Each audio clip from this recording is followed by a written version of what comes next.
각성, 가을에 다시 시작하는 공부. 나는 매달 한 권씩 아직 가보지 못한 길의 책을 읽는다. 낯선 분야를 일부러 고르는 까닭은 단순하다. 나만의 세계에 갇히지 않기 위해서다. 나이가 들수록 새로운 것보다 익숙한 것에 기댄다. 그러나 그 익숙함은 때로 사람을 서서히 올가매는 족쇄가 되기도 한다. 나는 그 족쇄를 끊고 싶었다.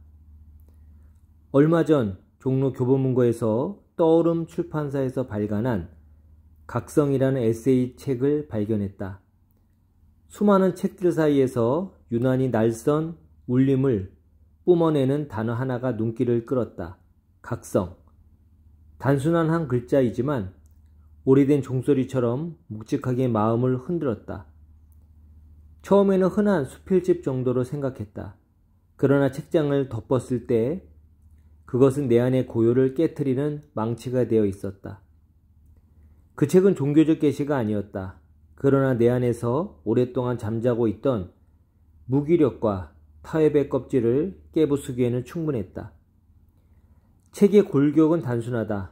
1절부터 100절까지 저자는 진동, 파장, 고요와 같은 단어들을 자신의 시각으로 풀어낸다. 예를 들어 1절의 진동에서는 사람과 사람 사이에도 파동이 존재하며 진동수가 다르면 서로 잘 맞지 않을 수 있다고 설명한다. 가까운 지인들과 호흡이 잘 맞는 것은 바로 파장이 같기 때문이라는 것이다. 틀린 말이 아니다. 당연한 이야기지만 저자는 이를 섬세하게 풀어냈다. 그러나 내가 집중적으로 느낀 것은 이것이다. 딱 3년만 이렇게 미쳐보라. 인생이 뒤집힌다. 이어 5가지 원칙이 제시된다. 모든 시간을 나에게 투자하라. 기록하고 분석하는 습관을 들여라. 세상과 거리를 둬라. 지독하게 반복하라. 죽이 되든 밥이 되든 직접 해보라.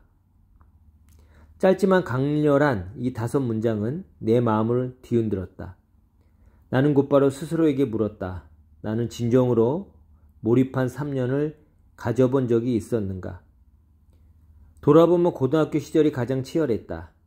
대학 입시라는 절대 목표를 향해 매일 교과서를 붙들었지만 노력은 결과로 이어지지 않았다. 올바른 공부 방법을 몰랐기 때문이다. 이후 대학원에 진학해 2개의 석사학위를 취득하고 2번의 박사과정을 수료했으며 마침내 박사학위까지 이어지는 긴 공부의 시간을 보냈다. 학문은 내 상처를 달래는 도구였고 나를 증명하기 위한 방패였다. 그러나 각성을 통해 비로소 알았다. 나는 늘 결과와 타이틀에 매달렸을 뿐 몰입 그 자체에서 오는 기쁨을 제대로 맛보지 못했다는 사실을. 우리는 초등학교 6년, 중학교 3년, 고등학교 3년 도합 12년의 공부를 거쳐 성인이 된다. 언어를 배우고 수학을 익히며 역사를 통해 문명의 흐름을 배우고 윤리를 통해 삶의 바탕을 다진다. 그 시간은 한 인간이 사회로 나아가기 위한 준비였다. 그렇다면 지금 새로운 12년을 또 하나의 학제로 삼는다면 어떨까? 나는 그것을 2번째 12년의 공부라 부르고 싶다. 이번 공부는 더 이상 성인이 되기 위한 길목이 아니다. 다가올 시대를 준비하기 위한 보다 치열하고도 자유로운 탐구다. 그리고 그 중심에는 단연 AI가 있다. 인류가 불을 발견하고 화폐를 발명하며 인터넷을 통해 경계를 허물었던 것처럼 지금 우리 앞에 놓인 도구는 AI다. 도구를 다루는 능력이 곧 생존과 번영을 좌우한다. 유튜브 초기에 남들보다 먼저 몰입한 이들이 수백만 구독자를 얻고 세상의 흐름을 바꾼 것처럼 비트코인이 처음 세상에 나왔을 때 과감히 행동한 이들이 지금은 천문학적인 자산을 이룬 것처럼 앞으로 AI에 대한 몰입은 우리의 삶을 전혀 다른 방향으로 바꾸어 놓을 것이다. 시작이 반이다라는 말이 있지만 사실 시작은 이미 전체에 가깝다. 생각을 행동으로 옮기는 그 순간 인생의 궤도는 달라진다. 공자는 논어 수리에서 3가지 즐거움을 말했다. 배우고 때때로 익히는 즐거움, 벗이 멀리서 찾아와 함께하는 즐거움, 남이 알아주지 않아도 성내지 않는 즐거움. 각성을 읽으며 곱씹어 보니 이 세 가지야말로 내가 살아갈 두 번째 12년의 길잡이가 될 수 있음을 깨달았다. 첫째, 배움의 즐거움. 나이가 들면 배우는 일을 쉽게 미루게 된다. 그러나 공자는 배움 자체가 이미 즐거움이라고 했다. 새로운 언어를 배우고 변화되는 세상에 대한 경제 원리를 익히며 AI라는 낯선 도구를 다루는 그 과정 자체가 기쁨이어야 한다. 성과는 뒤따르는 열매일 뿐이다. 둘째, 법과의 즐거움. 공부와 글쓰기는 겉보기에는 고독한 길처럼 보인다. 그러나 실상은 법과 나누는 과정이다. 그 속에는 많은 주인공이 등장한다. 그들과 허심탄회하게 대화하는 꿈을 꾸기도 한다. 앞으로의 12년, 나는 그런 벗들과 함께 기쁨을 나누고 싶다. 셋째, 평정의 즐거움. 세상을 말보다 장면을 기억한다.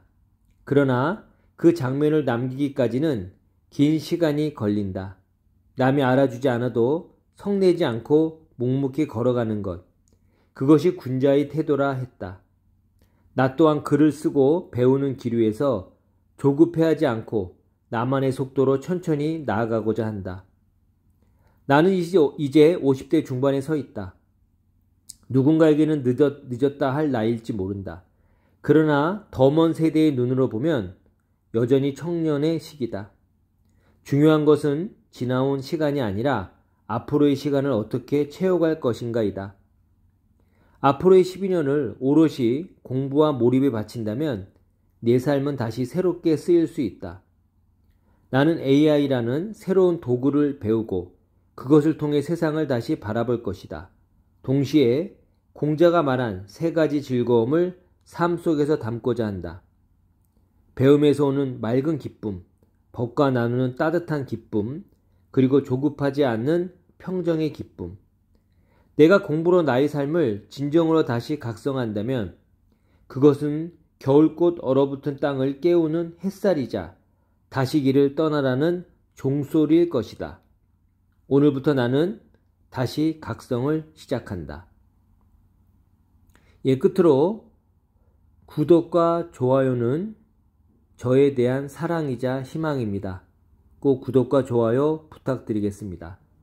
이 글은 한국국보문학 월간지에 실린 제가 쓴 수필입니다.